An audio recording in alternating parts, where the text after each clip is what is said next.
At ngayon mga giliw naming tagapakinig, narito si Lola Sela sa kanyang panglimang kabanata ng kanyang kwento na pinamagatang Birtud dito sa ating dulang. Mga kwento ni Lola Sela.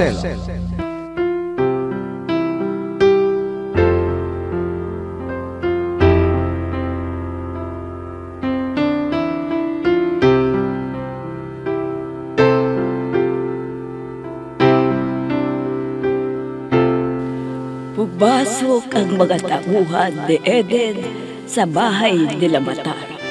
Subalit, nagtaka ang mag-asawang Dada at Kas dahil hindi sila nakita ng mga tao.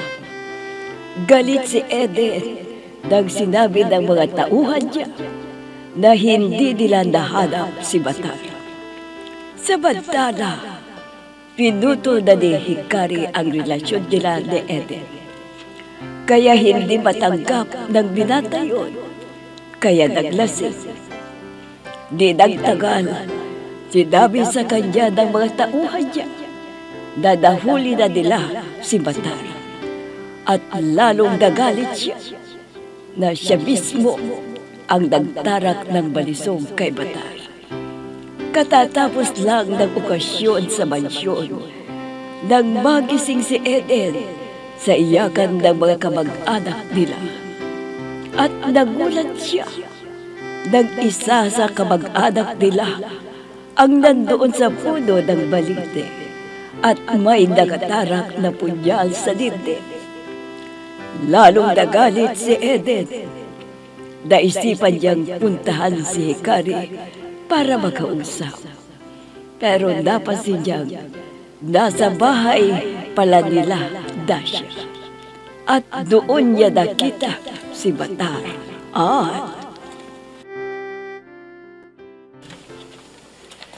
Nakapagtataka. Paano nangyari yun? Bakit naging si Graciano ang nakagapos at may tarak na balisong sa dibdib niya? Baka nagawin niya lang para nang sira ulo niyo ng kumante. May sa demonyo yatang sira ulo niyo yun. Kaya kailangan siguraduhin kong mamamatay siya na. At iuubos ko ang bala ng baril na dala ko. Teka, madadaan ko palang bahay ni Nadasya. Yung matalik na kaibigan ni Hikari. May nakikita kong tao sa bintana. Sino kaya ngayon? Dito muna ako at sisilipin ko kung sino ngayon.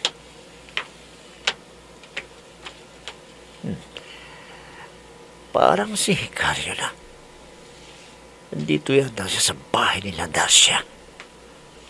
Hikari, totoo bang mahal mo rin ako? Oo naman. Bakit? Hindi ka ba naniniwala? Gusto mong patunayan ko? Sige, Hikari, patunayan mo na mahal mo ako talaga. Sabi ko na nga si Hikari. At kausap ang sira ulo na yan. Tamang-tama. Ihahanda ko ng baril ko. Lalapit ako ng kaunti para masentro ko sa ulo sira ulo na yan.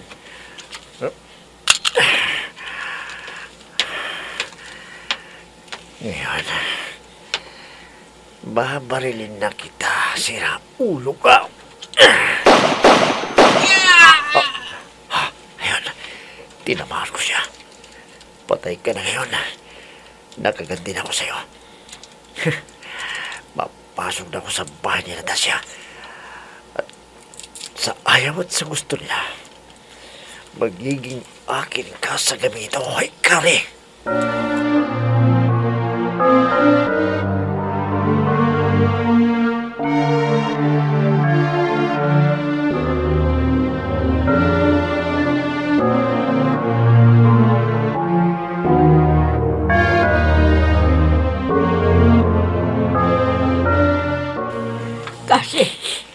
hindi ako makatulog.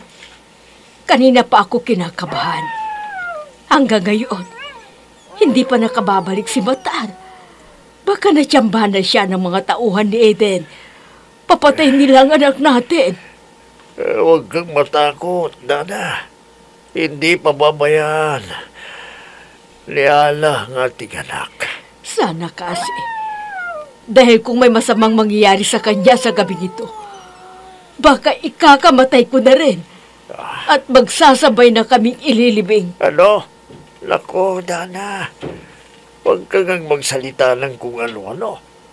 Kung mamamatay ka, mamamatay na rin ako. 3 tayong sabay na ililibing. Eh kung bakit kasi pinayagan pa natin siyang umalis eh. Ang mabuti pa matulog na tayo. Baka pauwi na rin yun. Eh sana. Pero hanggat wala pa siya, hindi ako makakatulog. Kasi parang may taong gumagapang. Baka ang mga tauhan na ni Eden yan at papatayin tayo. Baka dagalang yan na naghanap ng pagkain. Kasi umalis na tayo dito. Maghanap na lang tayo ng ibang mapagtataguan. May saan tayo magtatago? Kung lalabas na tayo dito, mas lalong delikado ang buhay natin, Dana. Eh kung ayaw mong umalis, maiwan ka na rito. Ano? Huwag kang umalis. Huwag kang lumabas ng bahay, Dana. Huwag! Lalabas ako dahil natatakot ako rito. Diyan ka na. Dana! Bumalik ka rito! Dana! Ay! Dana!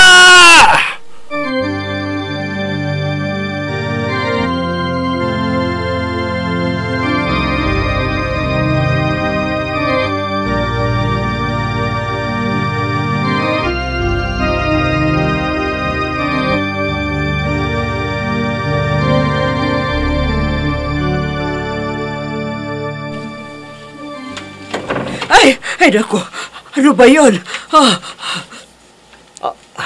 Mama. Naku, Eden. Magdahan-dahan ka naman. Tulog na yung mga kamag-anak natin. Katutulog lang nila sa paglalamay kay Graciano. Mama, nagaganti na ako sa taong pumatay kay pinsang kong Graciano. Ha? Anong ibig mong sabihin, Iho? Papunta na sana ako sa bahay ni Hikari. Pero napansin kong nandun pala siya sa bahay ni Dacia. Kaya huminto ako doon. At nakita ko ang Matar na yon. Kaya nagdilib ka agad ng palingin ko. Kaya ano? Mama, pinatay ko na ang taong pumatay kay Graciano. Ha? Bakit nangyari ito At sa'yo? naku, anong nangyari sa mga kamag-anak natin? Halika, Eden. Tingnan natin kung anong nangyari sa kanila. Halika. Oh, bakit? Anong nangyari dito? Ayan, si Ramadan pinatay siya. Ayan, tingnan ninyo. Si Ramadan nga ito. At naliligo sa sariling dugo. At parang binaril siya. Diana, maubos na kami rito. 2 na ang namatay. Kasama namin. Una si Graciano. Ngayon naman si Ramadan. Parehong-pareho ang itsura niya sa ginawa ko kay Matar. Nabuhay pa ang sinakbulo na yun at gumanti na naman. Hayop ka, Matar. Kailangan tumawag tayo ng pulis para maimbestigahan na naman ang pagpatay nila kay Ramadan. Sige, tumawag tayo ng pulis. Huminahon lang kayo! Huminahon lang kayo! Tatawag kami ng pulis para mabigyan ng hustisya ang pagpatay nila sa 2 kamag-anak natin! Huminahon lang kayo!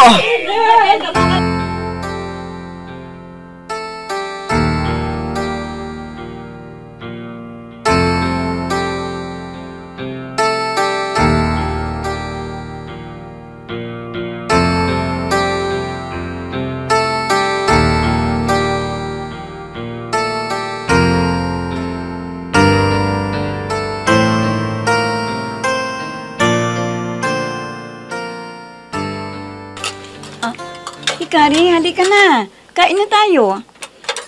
Dacia, nahihiya na ako sa iyo eh. Ilang araw nang narito ako sa bahay niyo. Huwag mo nang isipin yan. magkaibigan tayo. At itinuring na kitang parang kapatid. At ganun ka rin, di ba? Naalala mo ba, nang nagkasakit ako, ikaw rin ang nag-alaga sa akin. Siya nga pala. Maiba ko ang usapan natin. May itatanong ako. Huwag kang magagalit, ha? Ha? Bakit? Ano ba yung itatanong mo? Seryoso ka ba sa narinig kong usapan ninyo ni Matar kagabi? Na? Ano? Yung sinabi mo na mahal mo na siya. Totoo ba yun? Oo naman. Alam mo, Matar. mas mabuti pa siyang mahalin kaysa kay Eden. Sa bagay, kaya lang, hindi mo kaya siya ikakahiyak kapag... Alam ko yung nasa isipan mo, Dasha. Pero, tatapatin na kita. Kahit ganun si Matar, may ginintuan siyang puso. Di tulad ni Eden, na mayaman. Normal, pagkatao. Pero, demonyo. Kung ganon, mahal mo na si Matar at kakalimutan mo na si Eden? Oo, Dasha.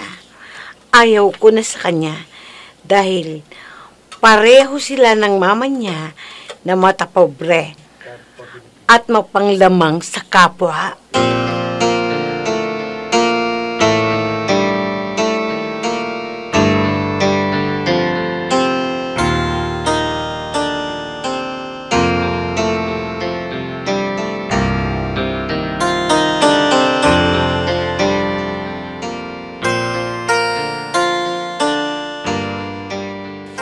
Amo, anong gagawin natin dito? Samahan niyo akong magmanman. Dahil dalawa ng kamag-anak namin ang namatay. Sinong mamanmanan natin dito, Amo? Mamanmanan natin ang siraulo na yon. Titingnan natin kung buhay pa siya. Dahil 2 beses ko na siyang pinatay, pero bakit nabubuhay? Baka naman hindi mo napupuruhan, Amo. Anong hindi napupuruan? Saksi pa kayo. Nang itinara ko sa dib niya yung punyal habang nakagapo sa puno ng balete. Hindi ba? Amo, tingnan mo. May bisita yata si Tasha. Ayun, tingnan mo. Ha? Pero, Oo nga. Si Matar yan, ha? Buhay na buhay pa pala ang Matar na yan. anong gagawin natin, Amo? Mamanmanan natin siya. Gusto kong malaman kung bakit hindi siya mamatay-matay. Totoo ang sinasabi ko, Hikari. Sa pamamagitan ng bertud na ito, nagbigay sa akin ng kaibigan ko. Hindi ako tatablan ng kahit anong sandata. Narinig niyo ba yun, mga kasama? Oo. May bertud pala siya. Palaya. Kaya kumilos na kayo. Kunin ninyo sa sila ulo na yan ang hawak niyang bertud. Dalihan niyo!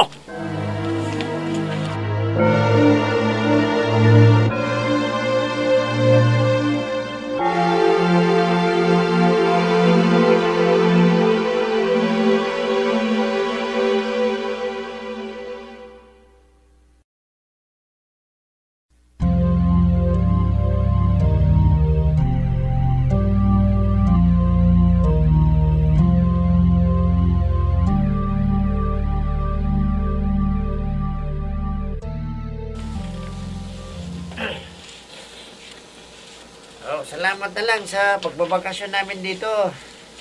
Kaya na.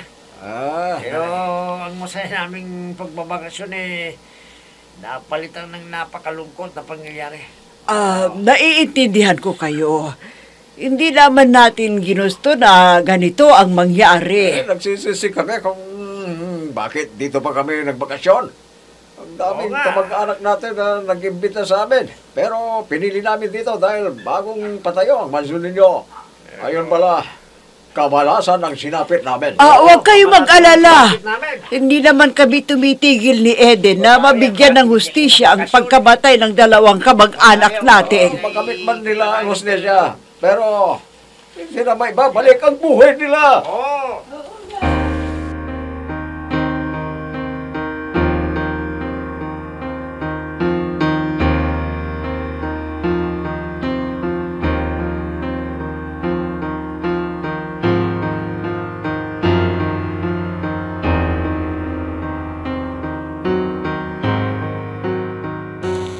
Mabuti naman. At nandito ka na, Matar. Akala namin ng ama mo ay may masamang nangyari na sa'yo. Walang masamang mangyayari sa akin, ina. Dahil may bertud ako. Pero hindi kami nakatulog sa kahihintay sa'yo. Pasensya na kayo, ina. Dahil binantayan ko si Kari. Baka dukutin siya ni Eden. Sa susunod, umuwi ka naman para hindi kami mag-alala ng ama mo. Tulad kagabi, kung ano-ano na ang pumapasok sa isipan namin. Huwag kayong mag-alala, ina. Walang masamang mangyayari sa akin. Dahil may bertod ako na binigay ng kaibigan ko. O sige, magpahinga ka na at ihahanda ko na ang agahan natin. Sige po, ina. Maliligo lang ako dahil pagkatapos kong kumain, babalik ako kina Ikari. Babantayan ko siya. Baka may masamang gagawin sa kanya si Eden. O sige anak, maligo ka na at ihahanda ko muna ang pagbibihisan mo. Sige po, ina. Ito, pakihawakan yung sandali itong bertod. Kukunin ko sa inyo pagkatapos kong maligo. Ay, masayang-masaya ako para sa anak ko. Pero sana, maging normal na siya.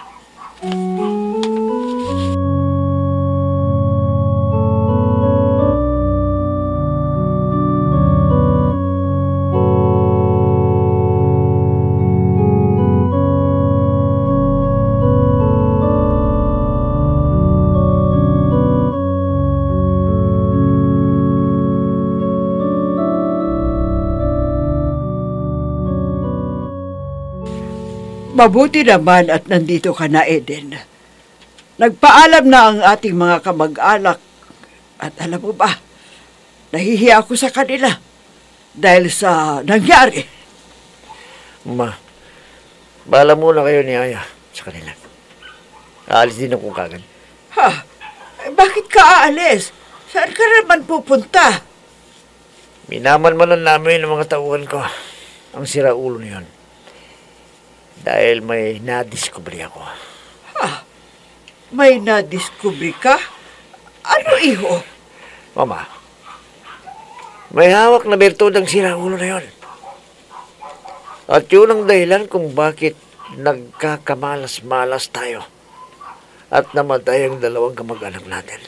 At anong kaugnayan ng bertod sa dumating na kamalasan natin? Haba, Mama, malaki. Ginamit yun ang siraulo yun sa atin. Gagawin ko rin sa kanya at gagamitin ko ang bertod na yun. Anong gagawin mo sa bertod? Ano pa? Di gaganti ako. Kaya gagawin kong lahat ng paraan para maagaw ko sa siraulo na yun ang bertod niya. Iho, kinakabahan ako dyan sa plano mo. Baka lalo tayong mamalasin sa bertod na yan. Hindi, Mama. Mama, Kuya. Aya, iha, ano nangyari sa'yo? Bakit parang namumutla ka? Mama, nahihilo ako. Aya, iha, aya! Eden, iho, halika. Isugod natin sa pag-abuto ng kapatid mo. Dalihan mo!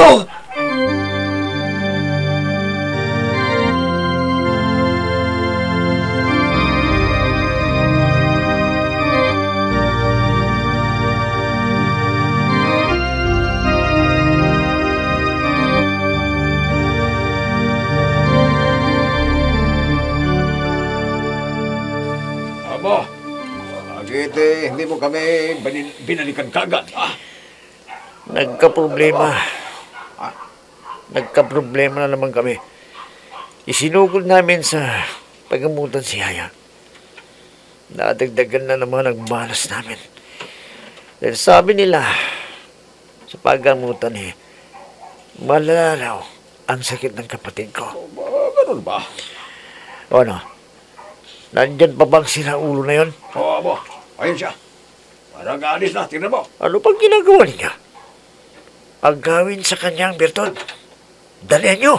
Mga kasama, halina na kayo, pilis nyo! Tayo na! Huli natin! Ayop kang sinaholo ka. Alam kong ginagamit mo ang birtod na yan. Kaya nagkakaganoon ang kapatid ko. Sabi na ito, ha! Akin o! Ayun, nakuha na ng mga tauhan ko ang birtod. Naagaw na nila.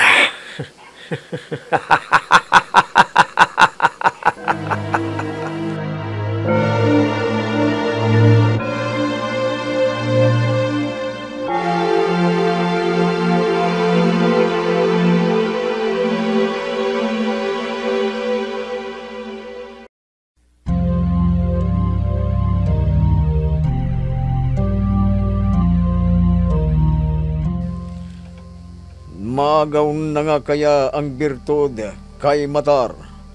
Magiliw naming tagapakinig, abangan ang huling kabanata ng ating kwento na pinamagatang Birtod, dito sa ating dulang Mga Kwento ni Lola Sela. Mga nagbigay buhay sa ating dula: Myra Abrihal Narnula, Susan Malignem, Ami Diaz, Oscar Ora, Robert D. Guzman, Jun Cabato, Eva Alcoreza. Technical Supervision at Musika, Oscar Ora. Nilapatan ng tunog, Robert D. Guzman. Sa panulat at direksyon, Emma Dalupe. Mga Kwento ni Lola Sela. Inihahandog ng IFRI Recording Studio para sa pambansang radyo ng Pilipinas, Bombo Radio, Philippines.